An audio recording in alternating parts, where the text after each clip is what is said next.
한 달 만에 8kg을 감량했다는 40대 주부 유현옥 씨. 탄수화물이 중요했다고 합니다.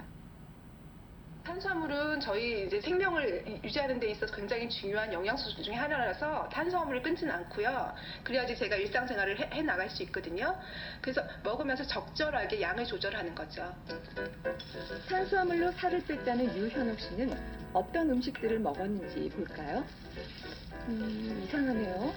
아무리 봐도 우리가 알고 있는 국수나 빵 같은 탄수화물은 보이질 않습니다. 나물과 채소 반찬들이 대부분인데요. 그런데 이 식탁 위 대부분의 음식들에 탄수화물이 적게는 30%, 많게는 90%가 들어있답니다. 정말 의외의 탄수화물 식탁인데요. 다이어트 식단치고는 평범해 보이는 식탁이지만 현옥 씨는 밥상을 이 탄수화물 위주의 식단으로 바꾸면서 자신의 체중 감량뿐 아니라 가족의 건강도 더 좋아졌다고 합니다.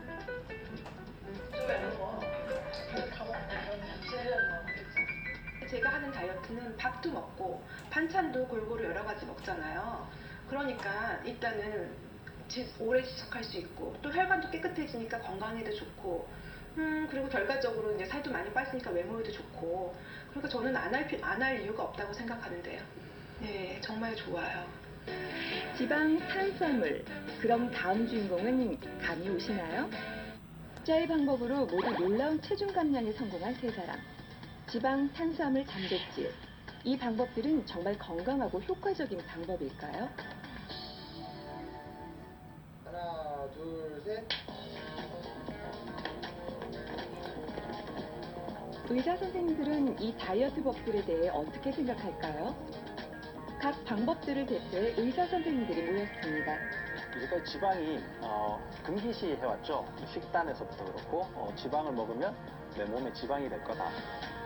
지방식 대표주자 외과 전문의 김준영 선생님. 단백질을 잘 챙겨 먹는 것이 다이어트 성공의 가장 중요한 포인트라고 보고 있습니다. 고단백질식 대표주자 가정의학과 전문의 김시환 선생님. 아주 극단적으로 탄수화물을 줄여서 먹는 것보다는 양질의 탄수화물을 먹을 수 있는 방법을 찾도록 노력하는 게 좋겠다. 좋은 탄수화물식 대표주자 가정의학과 전문의 김세현 선생님. 과연 어떤 이야기들이 오갈지 기대되는데요. 첫 번째, 고지방 저탄수화물 과연 고른 방법인가? 최근에 유행을 많이 하고 있잖아요. 고지방 저탄수화물. 그래서 하루에 칼로리 얼마나 먹어도 상관없다 이렇게. 유행을 할 수밖에 없는 게 네. 정말 그 사람들의 심리를 정확하게 잘 간파해서 파고든 것 같아요.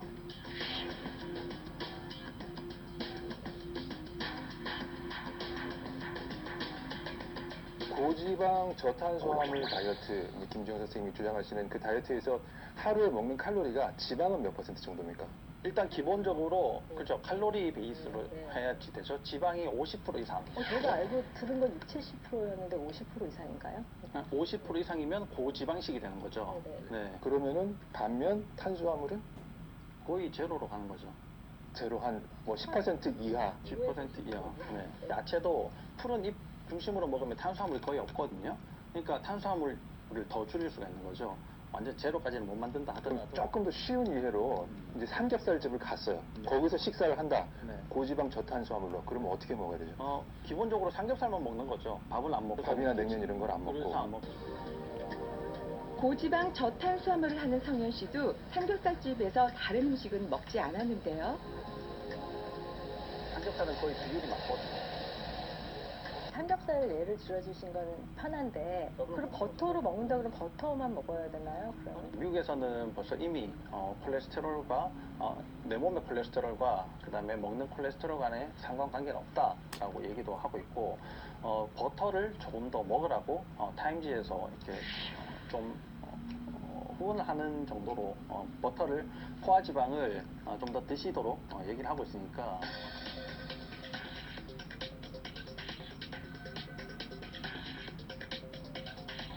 지금 고지방 저탄수화물 다이어트가 그 실제 다이어트에 도움이 되는 이유나 원리 있잖아요. 인슐린이 요즘 비만의 제일 첫 번째다. 꼭 보는 거죠. 인슐린을 높이 올려버리면 이 남아도는 칼로리가 쓰여지기도 하지만 저장이 되는 경우가 훨씬 더 많다는 거예요.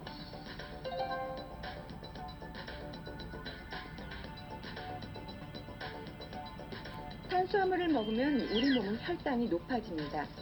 그러면 췌장에서는 당을 우리 몸에 필요한 에너지로 만들기 위해 인슐린을 만들어내는데요.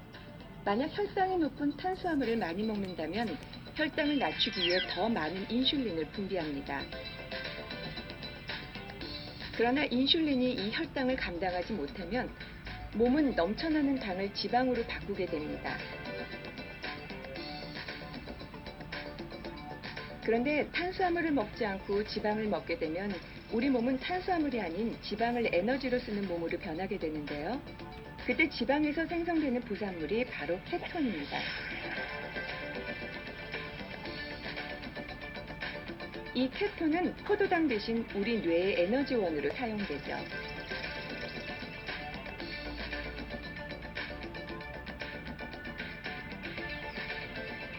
케톤이 내 몸에서 많다라는 거는 혈당이 떨어져 있고 인슐린이 그만큼 떨어져 있어서 지방에서 에너지를 뽑아다는 쓴다는 얘기거든요. 실제로 고지방식을 해서 지방을 많이 먹는다고 해도 TG 수치는 더 떨어지거든요. 그만큼 내 몸에서 만들어내는 지방 양의 숫자는 적다라는 겁니다. 그렇게 먹고서 섭취되는 것들은 우리가 이제 흡수가 되면서 각 세포에서 먼저 쓰여지고 또 돌아다니는 건 없고 훨씬 더 건강한 상태로 갈 수가 있는 거죠. 3개월간 고지방 저탄수화물 다이어트를 해온 성현 씨의 건강 상태는 어떨까요?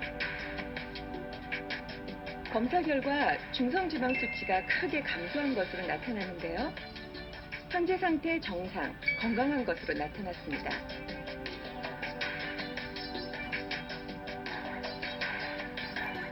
지방을 먹으면 내 몸에 지방이 될 거다라고 생각을 해왔었죠. 오해를 많이 받고 있는 거예요. 굉장히 중요한 영양소임에도 불구하고 그러니까 탄수화물 음식을 대보라고 하면은 뭐 국수, 밥, 빵, 끝.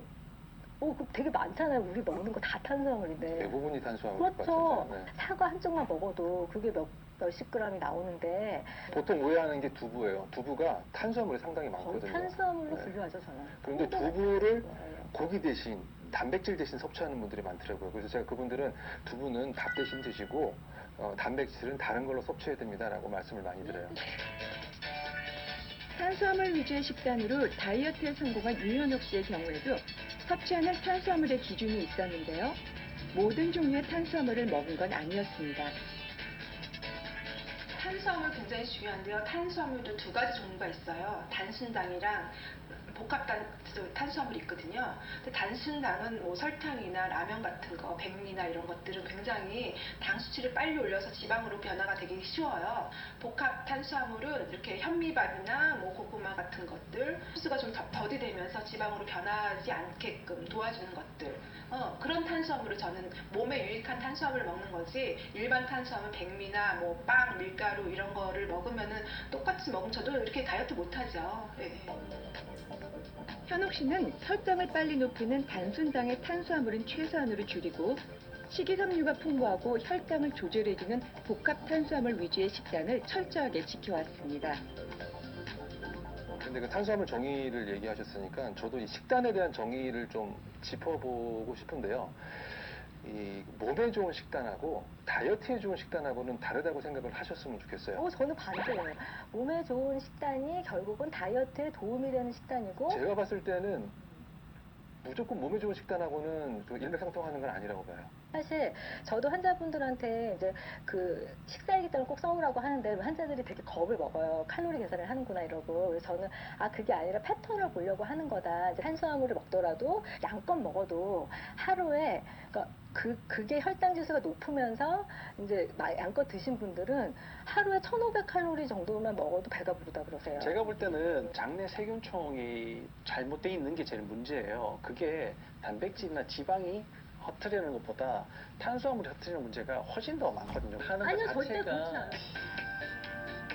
장내 세균은 우리가 먹는 음식을 통해 형성되는데요. 우리 몸의 에너지를 생성할 뿐 아니라 해독작용 및 면역력을 관리해주는 중요한 역할을 합니다. 그런데